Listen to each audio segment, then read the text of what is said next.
दधाना कर पद्माभ्याम अक्षमाला कमंडलू देवी प्रसीदतु मयि ब्रह्मचारिण्यनुत्तमा। देवी दुर्गा के 9 अवतारों में से दूसरे अवतार को माता ब्रह्मचारिणी के नाम से जाना जाता है। देवी के इस अवतार की पूजा नवरात्रि के दूसरे दिन की जाती है। माँ का नाम ब्रह्मचारिणी 2 शब्द ब्रह्मा और चारिणी से मिलकर बना है। जहाँ ब्रह्मा का अर्थ तपस्या है, वहीं चारिणी का अर्थ आचरण करने वाली, अर्थात ब्रह्मचारिणी का शाब्दिक अर्थ है तप का आचरण करने वाली। महादेव को अपने पति के रूप में पाने के लिए की गई कठोर तपस्या के कारण ही देवी ब्रह्मचारिणी स्वरूप का आविर्भाव हुआ था। तो साथियों, आइए जानते हैं माँ ब्रह्मचारिणी के तप की अनन्य कथा। साथियों, आपसे एक अनुरोध है कि कथा का श्रवण करने से पूर्व मेरे चैनल को जरूर सब्सक्राइब करें, वीडियो को लाइक करें, शेयर करें और अच्छे कमेंट भी करें। देवी ब्रह्मचारिणी का स्वरूप अत्यंत शांत एवं मनोरम है।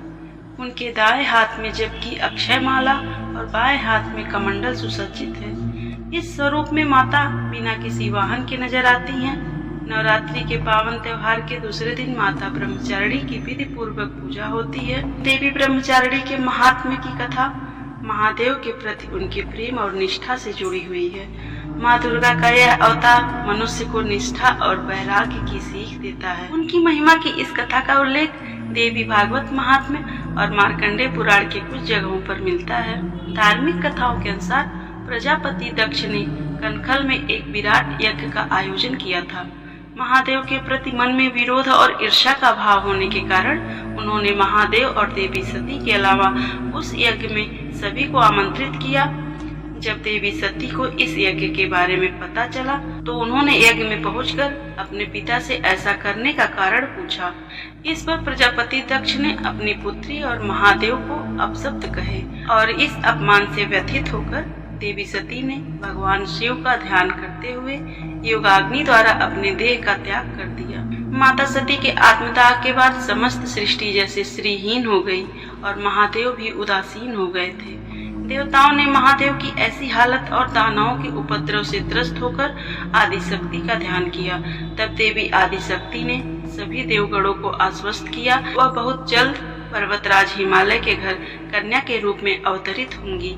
यही कारण है कि कालांतर में देवी ने हिमालय और मैना के घर में जन्म लिया। पर्वतराज की पुत्री होने के कारण देवी पार्वती शैलपुत्री कहलाई, जिनकी पूजा हम नवरात्रि के प्रथम दिन शैलपुत्री देवी के रूप में करते हैं।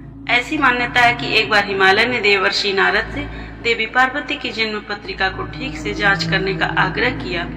देवर्षि ने देवी पार्वती की जन्म पत्रिका देखकर यह बताया कि आगे जाकर यह त्रिलोक के स्वामी महादेव की संगिनी बनेंगी।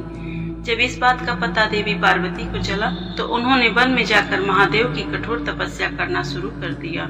इस कठोर तपस्या के दौरान देवी ने भोजन स्वरूप सिर्फ फल और फूलों पर निर्वाह किया। उसके बाद उन्होंने सूखे बिल्व पत्रों को ग्रहण करते हुए अपनी तपस्या को जारी रखा। एक समय ऐसा भी आया कि जब देवी निर्जला और निराहार महादेव की तपस्या में लीन थी। जब देवी की कठिन तपस्या के कारण उनका शरीर कमजोर हो गया था, तब सभी देवताओं और ऋषियों ने इस तपस्या से प्रसन्न होकर उन्हें यह आशीर्वाद दिया कि उनकी सभी इच्छाएं पूरी होंगी और उनका विवाह महादेव के साथ ही संपन्न होगा। महादेव को पाने के लिए देवी की इतनी कठिन तपस्या के साक्षी सभी देवी देवता और ऋषि मुनि बने। उन्होंने देवी पार्वती की इस तपस्या को अभूतपूर्व बताया। साथियों, मान्यता तो यह भी है कि देवी का यह स्वरूप भक्तों को अनंत फल प्रदान करने वाला है।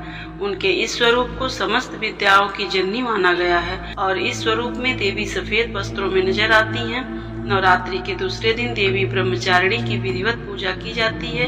इस दौरान कुंजिका स्तोत्र का पाठ करने के बाद दुर्गा सप्तशती का पाठ करना काफी लाभदायक माना जाता है। इसके साथ ही भक्तगण माता के विशेष मंत्र के द्वारा भी देवी ब्रह्मचारिणी की आराधना करते हैं। माता ब्रह्मचारिणी की आराधना का मंत्र है ओम देवी ब्रह्मचारिणी नमः, अर्थात जिन देवी का ओमकार स्वरूप है उन सर्वोत्तमा देवी ब्रह्म। बोलिए माता ब्रह्मचारिणी की जय। मान्यता है कि देवी ब्रह्मचारिणी की आराधना करने वाले भक्तगण शीघ्र ही समस्त भोगों के सुख को भोग कर अपनी आत्मा का कल्याण करते हैं और ब्रह्म तत्व की प्राप्ति करते हैं। साथियों, हम सभी को भी माता का शरण प्राप्त हो ऐसी भावना आनी चाहिए।